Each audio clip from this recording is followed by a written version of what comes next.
Terima kasih Anda masih di Sindo Today bersama kami. Pemirsa, DPR menyetujui revisi Undang-Undang Haji menjadi undang-undang dan dampak dari undang-undang baru tentang haji ini yakni lahirnya kementerian baru yaitu Kementerian Haji.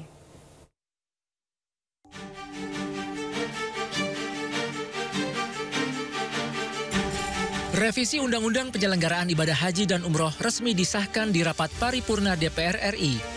Undang-undang ini menjadi dasar perubahan Badan Penyelenggaraan Haji menjadi Kementerian Haji dan Umroh.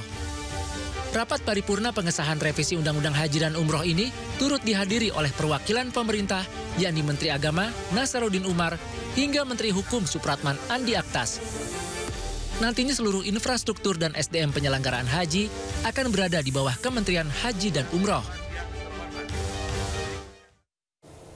Ya pemirsa, Wakil Badan Pengelola Haji Dhanil Anzar Simanjuntak menegaskan proses transisi dari Badan Pengelola Haji menuju Kementerian Haji dan Umroh akan dilakukan secara bertahap khususnya soal aset dan juga sumber daya manusia.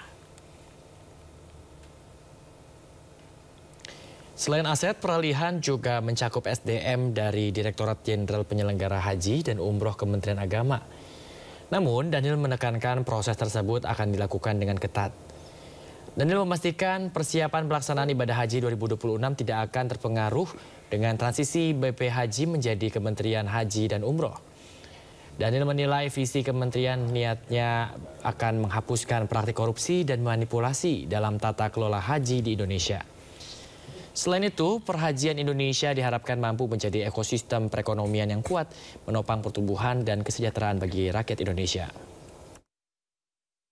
Shifting SDM itu harus dipastikan melakukan screening yang ketat. Karena Presiden menginginkan Kementerian Haji dan Umroh itu menjadi institusi kementerian yang wajah utamanya itu adalah integritas. Jadi dipastikan semuanya punya komitmen tinggi terhadap melawan praktek anti korupsi, manipulasi dan sebagainya. Ya, sementara itu pemerintah saat ini sedang menyusun Perpres pembentukan Kementerian Haji dan Umroh. Ya, Menteri Hukum Supratman Andi Aktas mengatakan seluruh tim pemerintah sepakat segera mendorong lahirnya Perpres tentang pembentukan Kementerian Haji dan Umroh.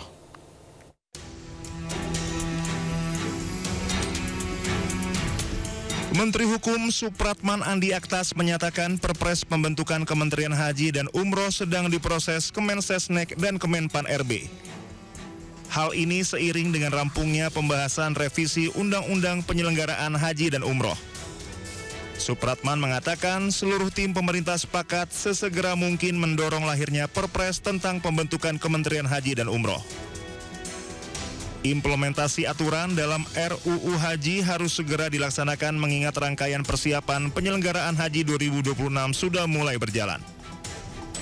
Ya, Kementerian Hukum hanya tugasnya mengharmonisasi. Intinya mudah-mudahan dengan pembentukan kementerian ini itu akan lebih mempermudah, memperlancar penyelenggaraan ibadah haji dan umroh. Semua yang terkait dengan penyelenggaraan secara teknis nanti BPH, Badan Penyelenggara Haji dan Umroh yang akan bertransformasi menjadi kementerian yang akan menjelaskan. Kita tunggu nanti besok paripurna disetujui atau tidak. Rapat tadi sudah diambil keputusan di tingkat 1. Catatan dari pandangan praksi-praksi maupun pemerintah tidak ada. Bulat menerima dan menyetujui untuk dibawa ke pengambilan keputusan berikutnya. Pembahasan revisi RUU Haji sudah diselesaikan. Seluruh fraksi dari Komisi 8 DPR RI telah menyetujui agar RUU Haji disahkan di rapat paripurna. Menteri Sekretariat Negara Prasetyo Hadi memastikan aturan mengenai Badan Pelaksana Haji menjadi kementerian akan diterbitkan melalui peraturan Presiden.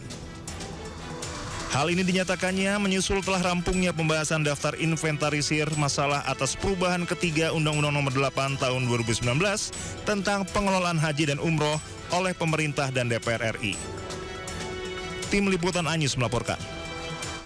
Kita ke informasi lain, pemirsa. Wakil Ketua DPR Sufmi Dasko Ahmad buka suara soal gaji dan tunjangan fantastis para anggota DPR yang membuat geger masyarakat. Ya, ini memang kemarin sempat simpang siur ya. Betul. Ada yang bilang katanya nyewa kosannya 3 juta per hari atau per bulan. 50 gitu. juta per Sekarang bulan. nih katanya juga ini menjelaskan tentang tunjangan perumahan ini. Sufmi Dasko ini menjelaskan bahwa sebesar 50 juta rupiah ini hanya diberikan sampai Oktober 2025.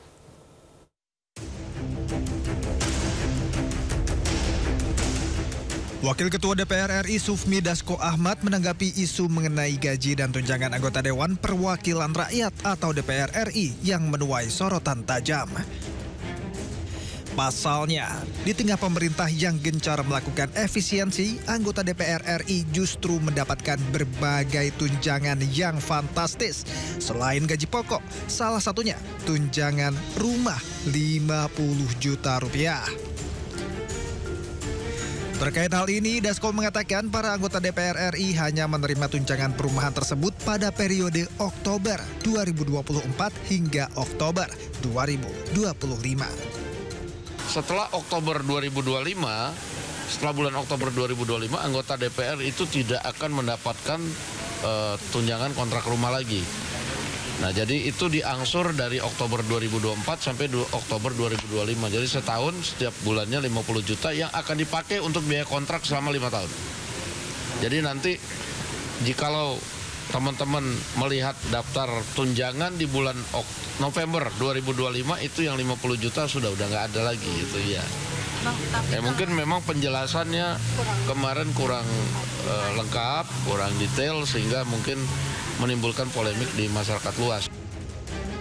Sebelumnya gaji dan sejumlah tunjangan fantastis yang didapatkan para anggota DPR RI membuat geger masyarakat. Anggota DPR RI mendapatkan gaji pokok sebesar 4,2 juta rupiah. Di luar gaji pokok, anggota DPR juga mendapatkan berbagai tunjangan. Tunjangan melekat diantaranya tunjangan untuk istri atau suami sebesar Rp420.000. Tunjangan anak Rp168.000, uang sidang per paket sebesar Rp2 juta.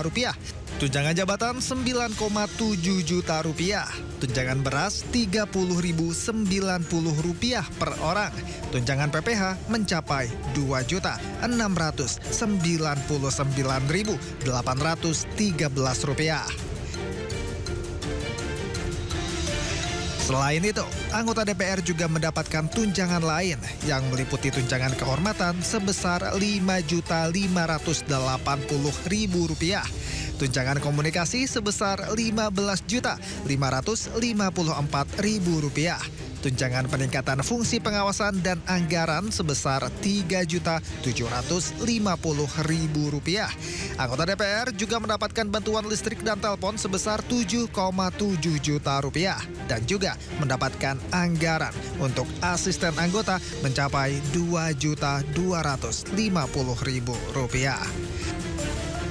Di samping itu, anggota DPR juga mendapatkan tunjangan rumah sebesar Rp50 juta per bulan, meski hanya berlangsung hingga Oktober 2025.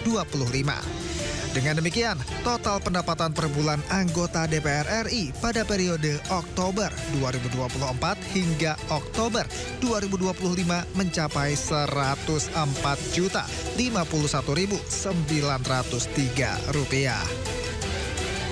Tim Liputan iNews melaporkan.